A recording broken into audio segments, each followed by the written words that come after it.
How's it going, everyone? It's Liam Catterson here with another edition for Angel. We're on episode number 15, which is the Prodigal. Last episode was a spectacular return to form because it was very tense all around. There was a lot of horror-esqueness regarding the episode and the plot, and it was just really, really good as an episode developmentally as well. So I thought the last episode was a great, spectacular return for Angel, because I think the last episode is up there in one of my favourite episodes, just with how everything panned out. So yeah, but with that said, let's get into episode number 15 of Angel Season 1. This is The Prodigal. Let's go. Master Liam? Anna. What? Come closer. Is that his name? Master Liam, your father. We'll be off to church by now, repenting of sins. Angel's called Liam. Closer, Anna. Why do you keep to the Well, servant, Father. We have one servant. Anyway. Learn your plurals, Everyone kiddos. gets corrupted. But I find some forms of corruption are more pleasant. Oh, Call you my son. Lay about in a scoundrel, and you'll never amount to anything more than that. Oh, shh. He dead? Well, I guess I can forget about reading him his rights. Yeah, pretty much. What's he up to? I think he's actually checking up on me. Yeah. Sound surprised? It's just, No, you don't get to do that. last time, things weren't so rosy between Kill a demon father in front and of me Kate. and then act like we're gonna have a cappuccino together. It doesn't work that way. How does it work? I'm not convinced it does. Even capable of the kind of power and strength you describe. Maybe it was just having a bad skanky rag day. Unless it was somehow Something's possessed, that's for sure. Clearly. All by right, something. so forgetting for the moment whether this thing should have been able to fight as well as it did, what would make a peaceful balancing demon attack a train full of Los Angeles commuters in the first place? Something on the It train hates path? the trains. Break. He just said that the It thing is was still coming dead, out. right? Yeah. Good. You told me to forget about it. I'd like to. I think, Angel, there's nothing here. It's not her You're not jurisdiction, evil thing. It was just basically. evil. Okay? Now can't we just leave it at that? I suppose one can hardly blame her. No, for being that's skittish on the topic. that's reckless so, I don't know. judgment. Ever since she ran me through with the 2x4, things have been different.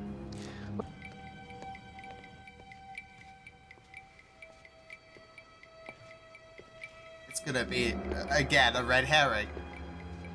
Guy appears to be dodgy, guy ain't dodgy.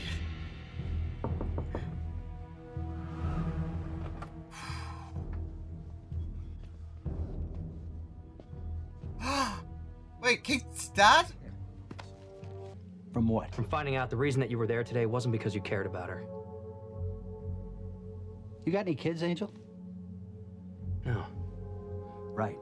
Then don't think you can know how a father feels, or why he does the things he does. I was gonna say it's gonna reflect onto his flashback, isn't it? Oh man. I was never in your way, boy.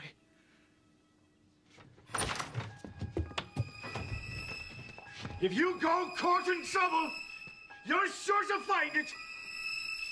You can see the heartbreak on his father.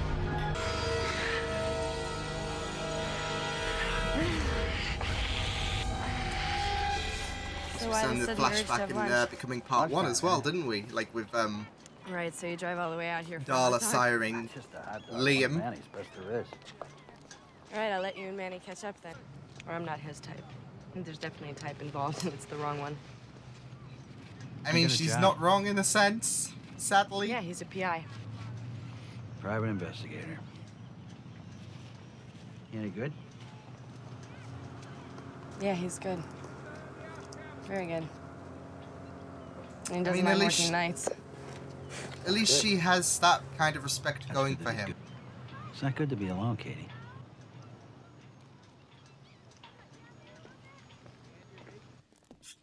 Well, the Oh. section confirms it. This is most certainly. It seems to contain properties not unlike street PCP, though more metaphysical in nature, of course. So I did it identify was... Eye of Newt as one of the ingredients. But once the strikes demon enough, was she'd make drugged a taste then. rather than kick. So you're saying that the thing was on drugs, Yes. and that's why it attacked the subway train. Delivery guy was probably carrying. I think Which it makes would be unfair sense. intuitive leap to assume that the Quaini was jonesing to get well, yes. So not only did this stuff... Security system, remember? What's the point of having it if you never turn it on? Body? I could have been anyone or anything. Move your She's testing. entrails. So you're back. Very good, Mr. I can't. I'd be removing evidence from crime scenes or pumping my own daughter for information. Mr. Locker, Oh. we understand the extra lengths to which you've gone. Kate's dad. Don't think we're not appreciative.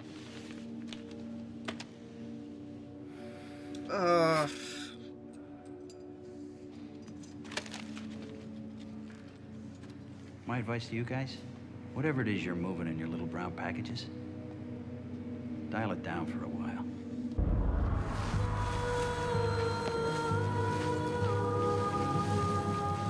Zombie! Oh, wait.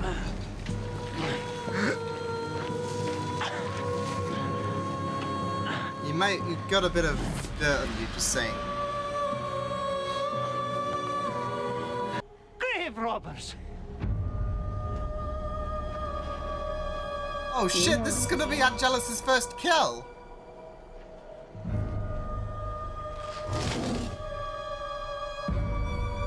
I would book it, to be fair. Hallowed be thy name.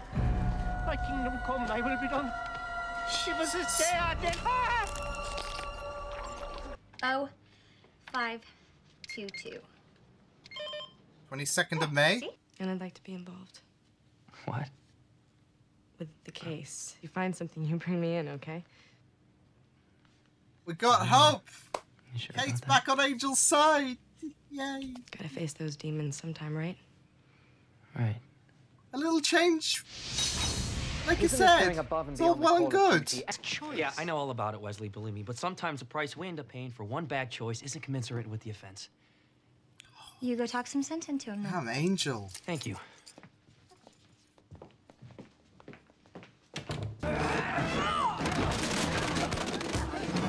I know you don't speak on behalf of vampires, but that's kind of revenge for what happened to Willow. Bet you like some of this. That's right, follow the drug. He must be invited. That's true. But I was invited. They thought it was a miracle that he returned.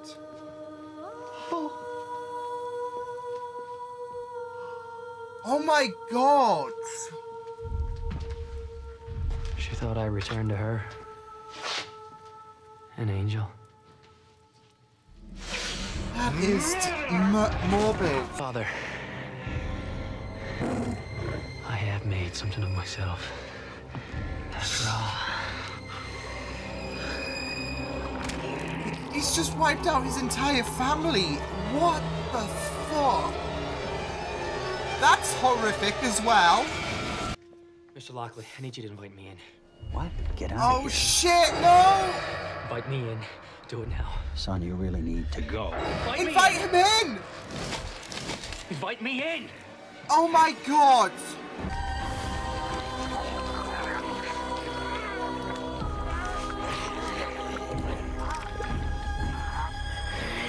God, no! Kill him, Angel! He was involved in something, Kate. In something he couldn't have understood. Get out! Get out! Get out! Get out! She can't be a part of this world, can she? Please get out. Now losing her father. Please get out.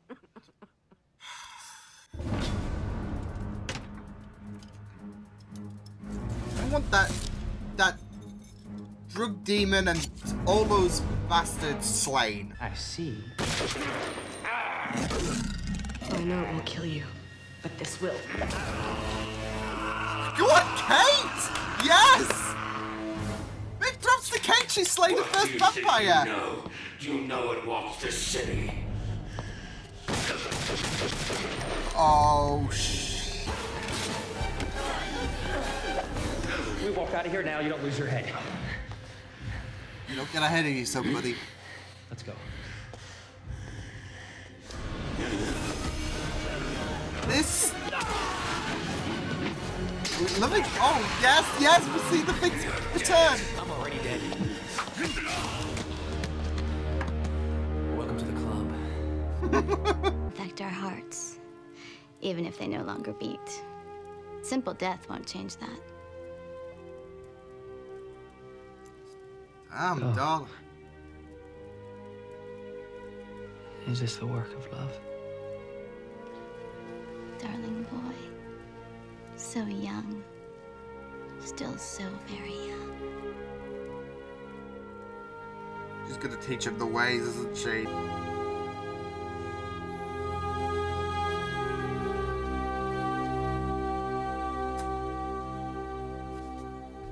The kind of the parallels to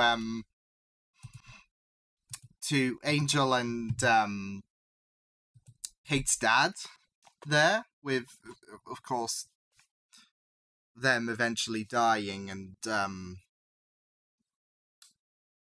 you could say the sense of that, like, of feeling unloved is there, because Kate did make a mention of it, like in episode 6, and we saw in the flashbacks how Angel's father, or Liam's father, I can't get over that. Yeah, we saw how Liam's father was a bit hurt with Angel's ways, and how unappreciative he became. So yeah, I liked how that episode went by, how the flashbacks intertwined with the present day storyline as well. But I thought this was pretty good. It was heartbreaking losing Trevor, I think he was called, as the gravestone sadly detailed. It was heartbreaking with the fact that Angel was not able to save him. Like Angel's whole mantra is saving those who feel helpless, and he was completely helpless in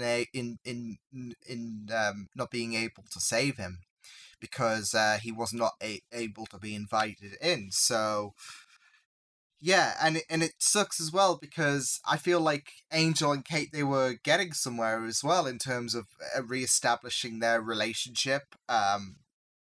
And it might be the grief that's taken a hold of Kate at the minute, but it seems like things are going to falter again, but I have a feeling it might not be the grief, because she struggled to she spent a bit of time not being able to cope with Angel's world once she found out that he was a vampire. Like, she even spent a bit of this episode still hesitant about the idea of trusting Angel.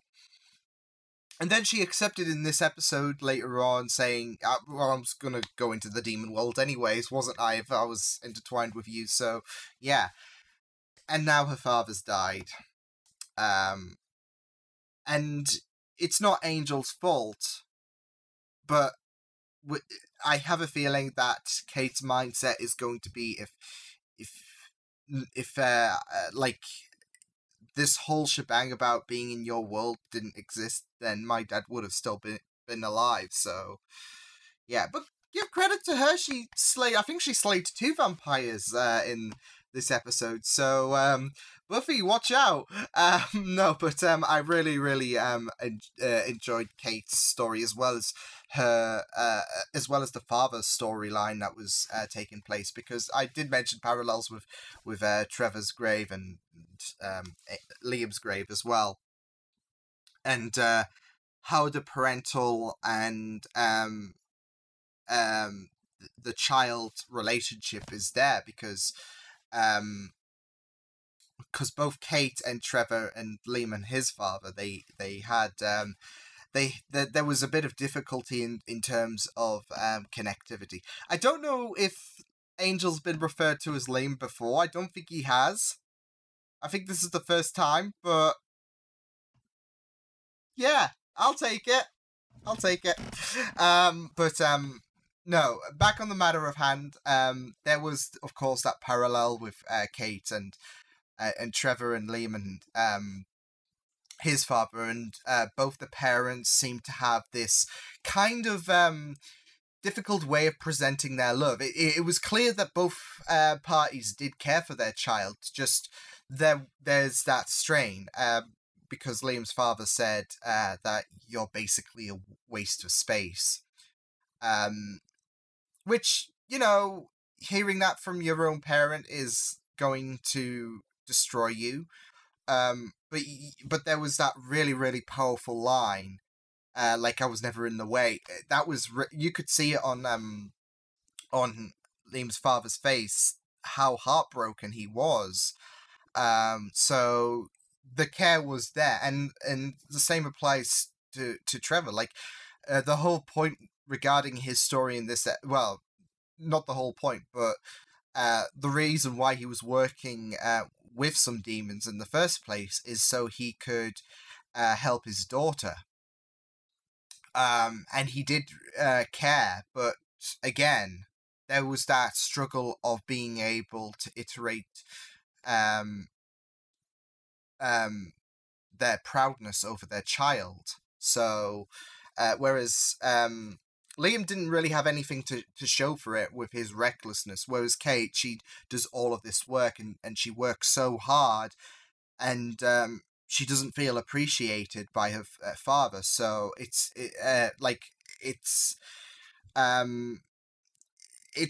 you do see that Trevor has tried his best to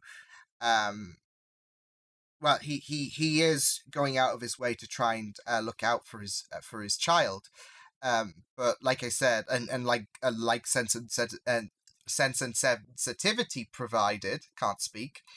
There's just that strain, isn't there? So yeah, you just had a feeling though, like as soon as you found out he was working for demons, and he wasn't really approving of their action, but he wanted to provide for his child. You had a feeling that things were not going to work out too well. And sadly, they did not work out too well, with the fact that he got killed by, as ordered by that demon drug lord, I think. And I thought that was going to be an interesting perspective, like demons on drugs. I thought that was going to take the spotlight.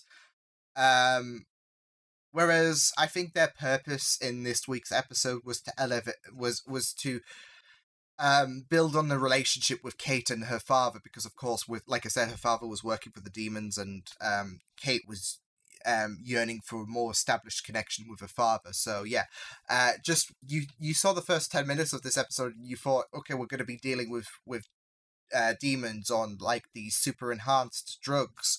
Because that seemed to be the forefront of the first 10 minutes of this episode. But that took a back seat through the majority of the episode, as we re-established things with Kate and her father. So yeah, and it was great to see the flashbacks as well. Of course, with them proving a bit of relevancy with the present day situation with Kate and Trevor, but also just an exploration of itself, like seeing more of Liam's troubled backstory, the return of the spectacular, emphasis on that word, Irish accent, and the wig was even a bit flaky for me, but I don't know, it might have just been me, but no, it was great to just explore more of Angel before he became a vampire, before Angelus' first rise. Well, we saw Angelus' first rise in this episode, so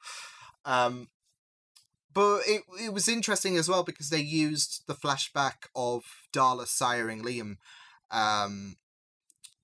from becoming part 1, which I'm assuming the rest of the flashbacks were created, but they used that becoming part 1 footage, like a stock footage, to enhance the birth of Angelus. So yeah, but it was just really, really great. And not just that though, but the first kills from Angelus as well as him going back to his family, and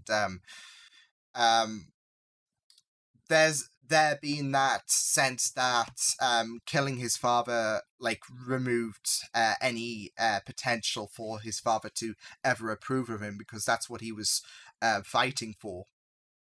And it's interesting because Wesley, in the last episode, there seemed to be that hint of father issues with him.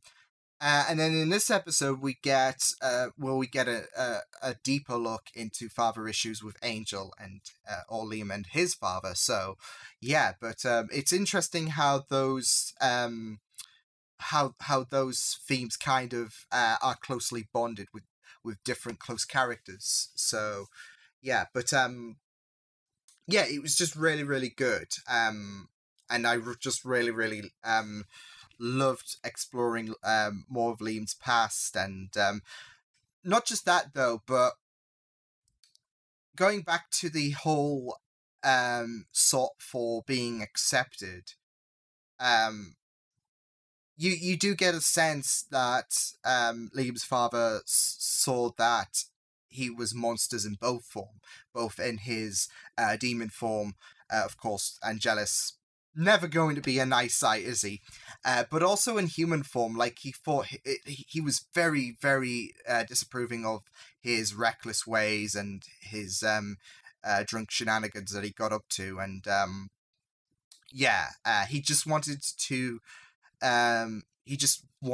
to defy what his father said, that he will never amount to anything, and he thought that he proved that with him turning into Angelus and killing him. So yeah, I gotta say, like, the little sister, like, seeing her corpse as well, that was pretty heartbreaking stuff as well. But also, it was just really ruthless to see him go back to his family, and this being basically his first steps. And like I said, I'm guessing Darla's going to, teach him how to be more of a monster, the monster that we saw in Buffy season 2. So yeah, he was also 26 years old as well. So not that far off, am I? So I'm worried. No, but it was really great, and I loved the exploration between child and parent in this episode for both flashbacks, and it was heartbreaking to see Angel not being able to do anything to save Trevor, and for Kate and Angel's relationship that looked like it found hope to fizzle again, potentially. It might be the grief, but I have a feeling it's that case of, especially with how long Kate was a bit hesitant of being in Angel's world, there was that brief moment of her accepting Angel's world, and she has a reason to not be in his world any longer with her dad's death. Yeah, you just feel that a re-established connection between the pair was just a temporary thing. So yeah, but it was a really good episode, so awesome stuff. So yeah, I will see you guys next time. Hope you guys enjoyed this reaction. You can check my videos on the right if you want to check out more of my content. You can also subscribe to my Media Geeks channel if you want to. Hope you guys enjoyed this reaction. Hope you guys take care, and I will see you guys next time. Toodles!